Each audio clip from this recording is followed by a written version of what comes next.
નમસ્તે વિદ્યાર્થી મિત્રો, ફરી પાછા આપણે એકવાર કંપની લોના પેપરમાં કંપનીના લક્ષણોની ચર્ચા કરવા માટે પાછા ભેગા થયા છીએ. લાસ્ટ ટાઈમ આપણે વાત કરી હતી કંપનીના કેટલાક લક્ષણોની, કે ભાઈ સૌથી પહેલું લક્ષણ તો એ છે કે નોંધણી આવશ્યક છે. નોંધણી જો થાય તો જ કંપની તરીકેની માન્યતા મળે છે. નોંધણી કર્યા વગર કંપની તરીકેની માન્યતા મળતી નથી. પછી બીજી આપણે ચર્ચા કરી કે કંપની પાસે એનું પોતાનું આખું અલગ અસ્તિત્વ છે અને કાયદાની દૃષ્ટિએ જોઈએ તો કંપની એક વ્યક્તિ છે. બટ કેવો વ્યક્તિ? તો કે આર્ટિફિશિયલ પર્સન.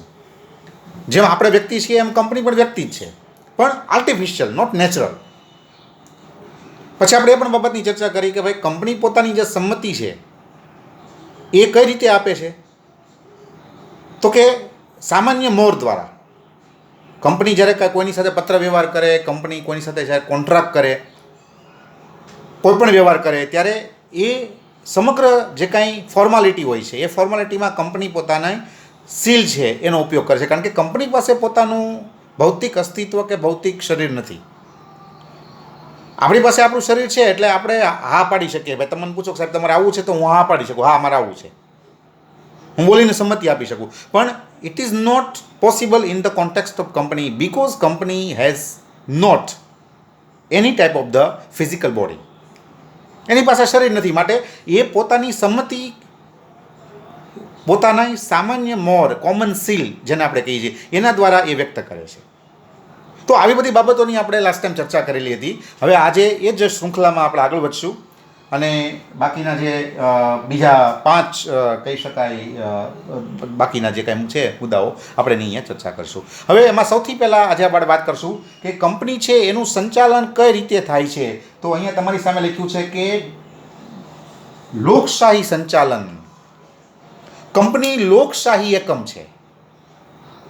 તમે એમ કહી શકો કે company is the democratic unit. હવે લોકશાહી કોને કહેવાય? તો કે જ્યાં લોકો દ્વારા બધું ચાલતું હોય, લોકો પોતાના પ્રતિનિધિ દ્વારા જ્યારે કોઈનું સંચાલન કરતી હોય, બરાબર, લોકો કરતા હોય, ફોર એક્ઝામ્પલ, તો દેટ ઇઝ અ ડેમોક્રેસી. આપણા ભારતમાં શું છે? તો કે ભારતમાં આપણે ડેમોક્રેસી છે, લોકશાહી છે. કઈ રીતે લોકશાહી છે? તો કે ભાઈ આપણે જે લોકો છે બધા, એ લોકો પોતાના પ્રતિનિધિને ચૂંટે છે. પ્રતિનિધિ છે એ લોકો વતી સમગ્ર દેશ અથવા રાજ્ય એનું સંચાલન કરે છે. ફોર એક્ઝામ્પલ, આપણે આપણા પ્રતિનિધિ તરીકે આપણે ધારાસભ્યને પસંદ કરીએ છીએ. એ ધારાસભામાં જાય છે અને આપણી વતી સમગ્ર રાજ્યનું સંચાલન કરે છે. પછી આપણે સંસદ સભ્ય છે એને આપણે ચૂંટીએ છીએ, આપણે પસંદ કરીએ છીએ આપણા પ્રતિનિધિ તરીકે કોઈપણને, અને પછી એ સંસદમાં જાય છે અને આપણી વતી સમગ્ર દેશનું સંચાલન છે એમાં એ હિસ્સો લે છે. તો જ્યાં લોકો દ્વારા સંચાલન થતું હોય ત્યારે એને લોકશાહી કહેવામાં આવે છે, કે જેમાં લોકો સર્વોપરી છે. લોકો છે એ નક્કી કરે છે કે અમારા પ્રતિનિધિ કોણ અને કઈ રીતે એ સંચાલન કરશે. તો કંપની પણ સેમ છે. કંપનીમાં પણ તમે જોઈ શકો કે કંપની પણ આ પ્રકારનું એક ડેમોક્રેટિક કહી શકાય એવું આખું યુનિટ છે. હવે અહીંયા કેવું બને છે? તો કે જે શેર હોલ્ડરો છે, હવે એમાં કોઈ ધારો કે કોઈ 100 રૂપિયાનો હિસ્સો આપીને શેર હોલ્ડર બનેલું હોય, કોઈ 1000 રૂપિયા આપીને શેર હોલ્ડર બનેલું હોય. શેર હોલ્ડરો છે એ ઘણા બધા હોય અને શેર હોલ્ડરો છે એ એવા માલિકો છે, પણ એવા માલિકો છે કે જે કંપનીનું પ્રત્યક્ષ સંચાલનમાં ભાગ લેતા નથી. એ રોજબરોજનું જે કંપનીનું સંચાલન છે એમાં એ હિસ્સો લેતા નથી. એટલે શું કરે છે? તો કે એ દર વર્ષે પોતાના પ્રતિનિધિને પસંદ કરે છે અને એ પ્રતિનિધિઓ શેર હોલ્ડર્સ વતી સમગ્ર કંપનીનું બધાના હિતમાં રહી અને સંચાલન કરે છે.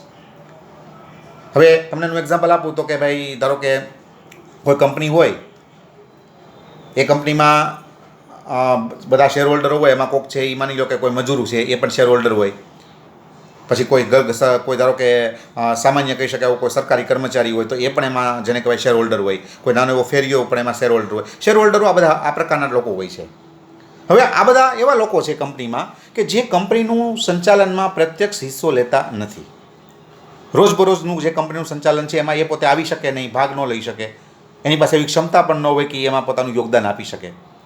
એટલે એ શું કરશે? તો કે દર વર્ષે પોતાના પ્રતિનિધિઓનું એ સિલેક્શન કરશે. જેને આપણે કહીએ છીએ બોર્ડ ઓફ ડિરેક્ટર્સ, જેને શોર્ટમાં લખાય છે BOD, B for board of directors. ગુજરાતીમાં આપણે એને કહીએ છીએ સંચાલક મંડળ. હવે આ જે BOD છે એનું કામ શું છે અને એ કોણ છે? તો કે પહેલી વાત તો એ કે એ લોકો શેર હોલ્ડરોના પ્રતિનિધિ છે અને એનું કામ શું છે? તો કે એણે શેર હોલ્ડર વતી સમગ્ર કંપનીને ચલાવવાની છે. એટલે દર વર્ષે શેર હોલ્ડરો છે એ સંચાલક મંડળ છે એની પસંદગી કરશે. એમાં ધારો કે હું પોતે શેર હોલ્ડર હોઉં તો હું પણ એમાં મારો મત આપીશ કે ભાઈ ચલો આ વ્યક્તિ છે એને હું મારા પ્રતિનિધિ તરીકે અહીંયા પસંદ કરું છું અને હું એને મારા તરફથી અધિકાર આપું છું કે મારી વતી કંપનીને ચલાવે. તો આ રીતે સંચાલક મંડળની પસંદગી કરવામાં આવે છે અને સંચાલક મંડળ સમગ્ર શેર હોલ્ડરો વતી સમગ્ર શેર હોલ્ડરોના હિતમાં કંપનીનું સંચાલન કરે છે. તો that is why you can say that it is a democratic unit. એ લોકશાહી સંચાલન, લોકશાહી એકમ છે. આ એનું એક સારામાં સારું લક્ષણ તમે યાદ રાખી શકો. બીજું કે અહીંયા જે મૂડી છે એ મૂડીને જુદા જુદા હિસ્સાઓમાં વહેંચી નાખવામાં આવે. હવે મૂડીને હિસ્સામાં વહેંચવું એટલે શું? તો કે જેને આપણે શેર કહીએ છીએ. શેર એ એક પ્રકારનો મૂડીનો ભાગ છે. શેરનો અર્થ જ થાય છે ભાગ.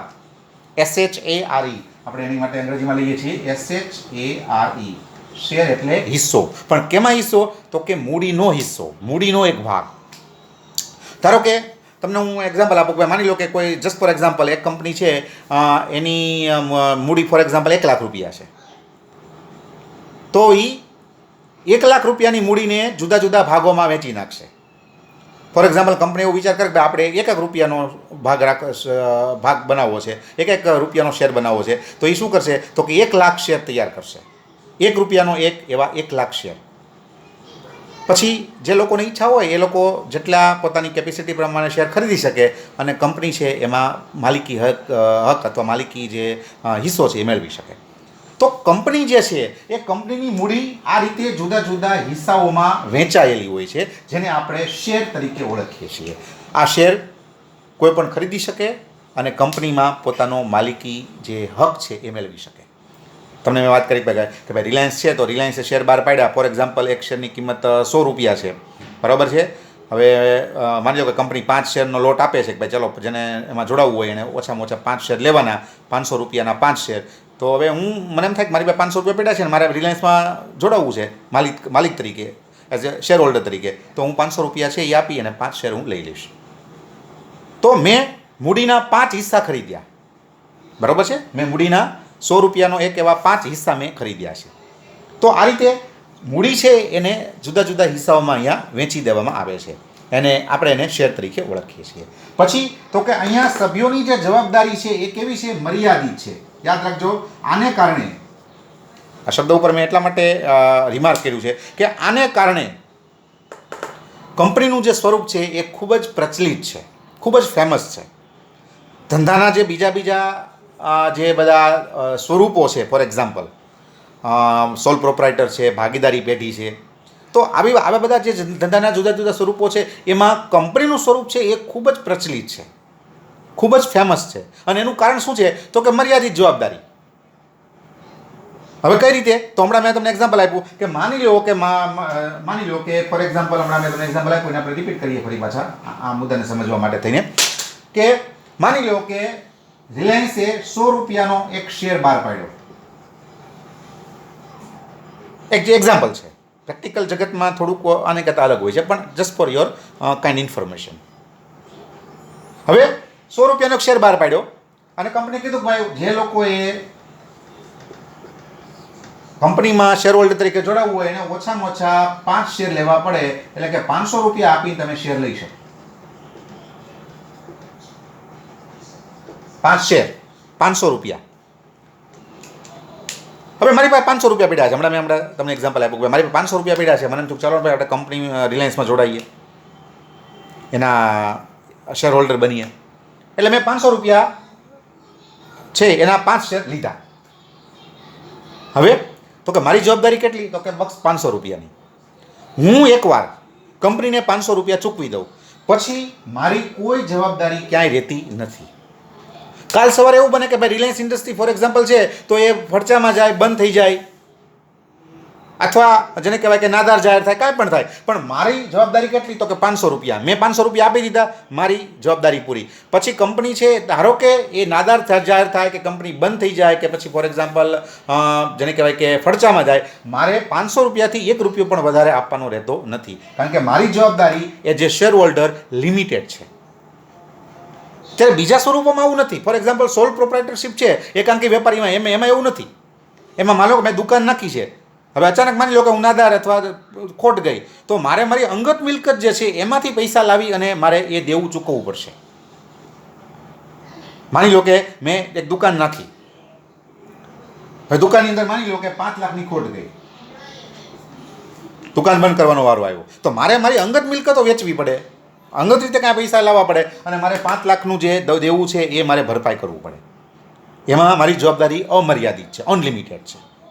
હા, નફો મળશે તો એ પણ બધો મારો, ખોટ થશે તો એ પણ બધી મારી છે. ઇન શોર્ટ, મારી જવાબદારી એમાં અનલિમિટેડ છે. 5 લાખ રૂપિયા મેં હમણાં વાત કરી કે ભાઈ દુકાનમાં ખોટ ગઈ, દુકાન બંધ કરવાનો વારો આવ્યો, 5 લાખ રૂપિયાનું દેવું થઈ ગયું, એ દેવું મારે ભરપાઈ કરવાનું. પછી હું ગમે તે વેચીને ભરપાઈ કરું કે ક્યાંકથી લઈ આવું, એ વસ્તુ આખી અલગ છે, પણ એ દેવું મારે ભરપાઈ કરવું પડે, કારણ કે માય લાયબિલિટી ઇઝ અનલિમિટેડ. કંપનીમાં આવું નથી. 500 રૂપિયાનો શેર લીધા, 500 રૂપિયાના 5 શેર લઈ લીધા, 500 રૂપિયા મેં કંપનીને સંપૂર્ણપણે ચૂકવી દીધા, કંપની ધારો કે ફડચામાં ગઈ, કંપની નાદાર જાહેર થઈ, કંપની ઉપર દેવું ખૂબ વધી ગયું, મારે ટેન્શન નથી, મેં 500 આપી દીધા, વાત પૂરી. બસ પછી મારે મારી અંગત મિલકતમાંથી કંપનીને કાંઈ આપવાનું રહેતું નથી. તો સભ્યોની જે જવાબદારી છે એ અમર્યાદિત છે, મર્યાદિત છે, લિમિટેડ છે, અને એને કારણે જ company is A famous, company A famous કહી શકાય એવું ધંધાનું આખું એક સ્વરૂપ છે. પછી તો કે શેરની સરળ હેરફેર, તમે ગમે ત્યારે શેર લઈ શકો, ગમે ત્યારે પાછા વેચી શકો. આજે હું તમને વાત કરું, ફોર એક્ઝામ્પલ મારી પાસે 500 રૂપિયા પડ્યા છે, મેં રિલાયન્સના શેર લઈ લીધા, હવે કાલે મને એના 600 રૂપિયા મળે છે, હું કાલે પાછો વેચી દઉં. પમદી પાછા મને એમ થાય કે મારે લેવા છે તો પાછા હું 700 રૂપિયામાં લઈ લઉં. એના ઓલા દિવસે મને એમ થાય કે ચાલો મારે પાછા વેચવા છે, કારણ કે એના 900 રૂપિયા આવે છે, તો પાછા હું વેચી શકું.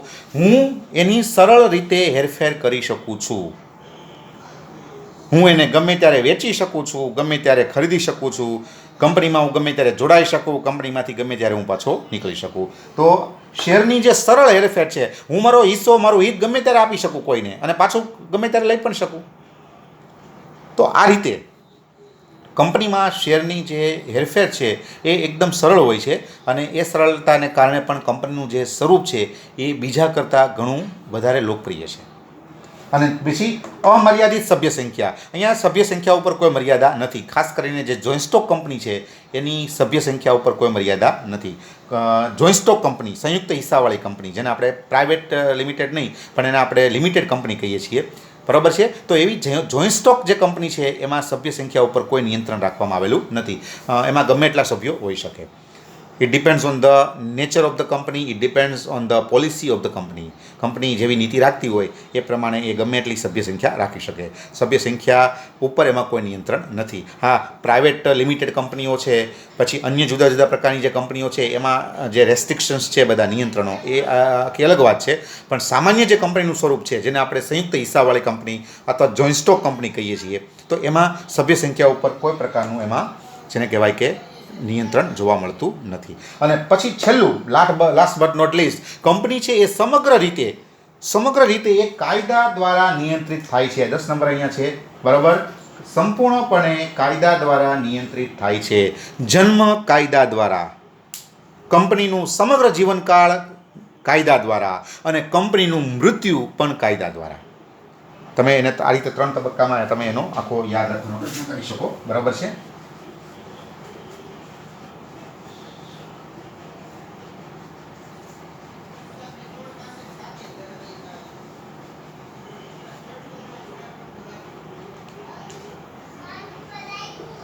જન્મ, જીવનકાળ અને મૃત્યુ. જન્મ એટલે નોંધણી, જીવનકાળ એટલે કંપની ચલાવવી કે સંચાલન. અને મૃત્યુ છે એની માટે કાયદામાં શબ્દ છે આના સંદર્ભમાં ફરચો અથવા વિસર્જન. જો આ બધું કાયદા દ્વારા થાય છે. કંપની ઊભી કરવી હોય તો કાયદેસર રીતે એની પ્રક્રિયા કરવી પડે, એને નોંધાવવી પડે. પછી જે કાયદો છે એને એમ લાગે કે આ બરોબર છે તો તમને માન્યતા આપે, તમારી નોંધણી કરે અને ત્યારથી તમારા કંપનીનો જન્મ થાય, તમારી કંપની છે એનું કાયદેસરનું અસ્તિત્વ છે શરૂ થાય. પછી કંપની છે એનું જીવનકાળ, તો કંપનીનું સંચાલન જે છે બરાબર એ સમગ્ર રીતે કાયદાને ધ્યાનમાં રાખીને કરવાનું હોય છે. કંપની આડેધડ ન ચલાવી શકાય. કંપની છે એ સંચાલકો કંપનીને કાંઈ પોતાની ઈચ્છા પ્રમાણે ચલાવી ન શકે. કાયદામાં જે જોગવાઈ આપેલી છે, કાયદાએ જે પ્રકારની ગાઈડલાઈન આપેલી છે એને ધ્યાનમાં રાખી અને તમારે કંપનીનું સંચાલન કરવું પડે. દર વર્ષે મિટિંગ ભરવી પડે, દર વર્ષે બધી નિમણૂકો કરવી પડે, દર વર્ષે સંચાલક મંડળની નિમણૂક કરવી પડે. આ બધું કાયદા દ્વારા નિયંત્રિત છે. કાયદા દ્વારા આ બધી ગાઈડલાઈન આપેલી છે જેનું તમારે સંપૂર્ણપણે પાલન કરવું પડે. એટલે કંપની શરૂ કરવી હોય તો નોંધણી કરાવવી પડે, કંપની ચલાવવી હોય તો કાયદા દ્વારા ચલાવવી પડે. અને માની લો કે કંપની બંધ કરવી છે તો કંપની બંધ કરવી હોય તો આમને બંધ ન થાય. બધા ચલો સંચાલકો બધા ભેગા થઈને નક્કી કરે કે આવતીકાલથી કંપની બંધ. જો આવું આમાં ન બને. It is not possible in the context of company. એને કાયદેસર રીતે ફરચામાં લાવવી પડે અને એની પણ આખી કાયદાની પ્રક્રિયા છે. એ કાયદાની પ્રક્રિયા દ્વારા કંપની ફરચામાં આવે અને ધીમે ધીમે કંપની છે એ પોતાનું દેવું ચૂકવતી જાય, મિલકતો છે એ વેચતી જાય, દેવું ચૂકવતી જાય અને એ રીતે સમગ્ર કંપની છે એ પોતાની મિલકતો વેચી નાખે, પોતાનું સંપૂર્ણ દેવું ચૂકવી નાખે અને જે કાંઈ વધે બધા શેર હોલ્ડરોની વચ્ચે વેચી અને પછી કંપની પોતે બંધ થઈ શકે. તો કંપનીને એવું વિસર્જન કરવું હોય તો પણ એ કાયદાકીય રીતે કરવું પડે. તમે તમારી રીતે વિસર્જન ન કરી શકો. તો કંપનીનો જન્મ પણ કાયદા દ્વારા થાય છે, કંપનીનું જીવનકાળ પણ કાયદા દ્વારા ચાલે છે અને કંપનીનું મૃત્યુ કે વિસર્જન પણ કાયદા દ્વારા થાય છે. એટલા માટે તમે કહી શકો કે કંપની એ કાયદાનું સંતાન છે, જેનો જન્મ કાયદા દ્વારા, જેનું જીવનકાળ કાયદા દ્વારા અને જેનું મૃત્યુ પણ કાયદા દ્વારા થાય છે. ધેટ ઇઝ વાય છેલ્લું લક્ષણ કંપની કાયદા દ્વારા નિયંત્રિત છે. Thank you.